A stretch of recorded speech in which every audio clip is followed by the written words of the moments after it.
Franck Robin, bonjour. Bonjour. Alors, vous avez été en charge de la rédaction de l'arrêté royal sur le traçage. Vous avez énormément de casquettes différentes. Il faut vous présenter comment? Je suis le patron de la plateforme Health, la banque Carrefour de la sécurité sociale, et on m'a demandé il y a quelques semaines de faire en 2 semaines et demie, de mettre en place un système opérationnel pour le contact tracing, et on a essayé de faire notre meilleur. Il y a un article qui parle de vous, qui est sorti ce matin dans Wilfried. Toute la presse en a parlé. Dedans, vous êtes décrit comme un homme d'État, mais également comme un homme surpuissant au pouvoir illimité. Il vous a fait réagir comment cet article? L'article indique qu'il y aurait un grand Big Brother. Tout ce qu'on a fait depuis 30 ans, c'est juste l'inverse. Euh, la Banque Carrefour est un réseau entre 3000 institutions de sécurité sociale. La plateforme Health est un réseau entre 170 000 prestataires et institutions de soins, et les données sont stockées de façon tout à fait décentralisée. C'est le choix politique et qui a été fait depuis toujours.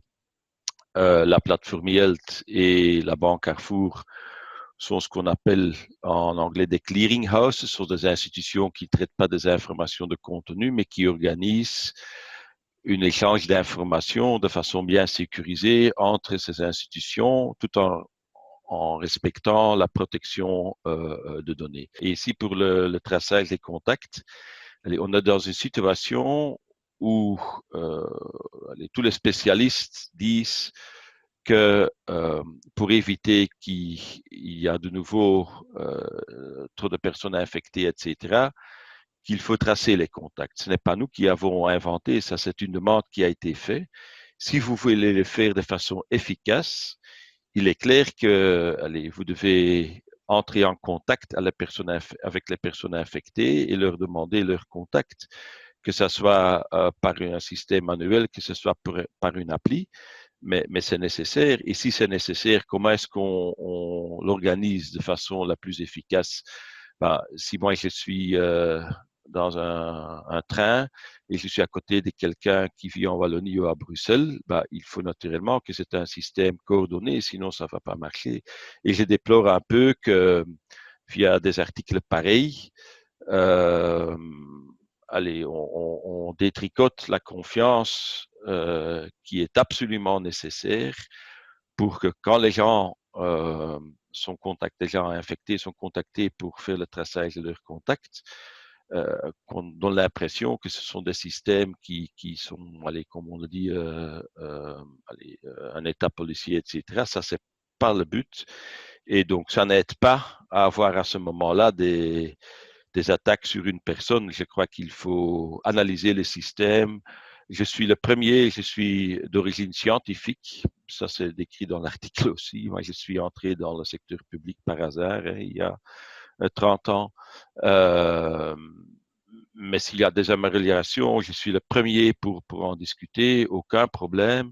On n'a pas d'agenda caché. Je veux aussi que les systèmes sont utilisés pour avoir les avantages et sans avoir les risques d'abus, etc. On s'est entretenu avec le journaliste qui a publié cette enquête. Il dit qu'il ne remet pas vraiment en question votre bienveillance à vous. Il s'inquiète notamment de la possibilité que tout ce traçage et ce système peut permettre. Pour lui, c'est là qu'il peut y avoir des dérives. C'est le jour où, par exemple, vous allez quitter votre poste et une seule personne va devoir vous remplacer. Vous comprenez cette inquiétude? Bien sûr, et c'est pour ça que je suis le premier pour dire qu'il faut des organes convenables. Donc, on dit que ce comité sécurité de l'information n'est pas un organe correct, c'est un organe nommé par le Parlement. Il n'y a pas eu de contact avec personne, à ma connaissance, qui travaille dans ce comité. Ce sont pourtant des gens corrects, dont par exemple le vice-président de l'Ordre des médecins ou comme des spécialistes, ils sont nommés par le Parlement, donc on les contacte alors et qu'on demande. Et je voudrais quand même dire, je lis dans l'article une phrase sur une de mes filles qui est handicapée. J'ai expressément demandé de ne pas mentionner des trucs pareils. Je ne vais pas attaquer des gens, mais aller parler de la protection des données. Et alors mentionner des choses pareilles, ça fait pas très plaisir, hein. Il y a Olivia Venet, qui est la présidente de la LDH, la Ligue des droits humains.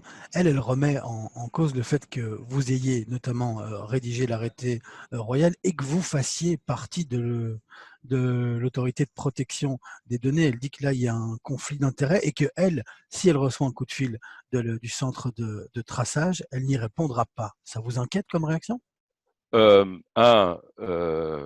suis quelqu'un de correct, donc j'ai moi-même dit, donc le centre de connaissance de la commission de l'autorité de protection de données donne des avis sur des textes et on ne peut pas participer à ces délibérations quand on a élaboré soi-même les textes. J'ai dit dès le début publiquement et je n'ai pas participé, c'est de ma propre initiative à cette délibération.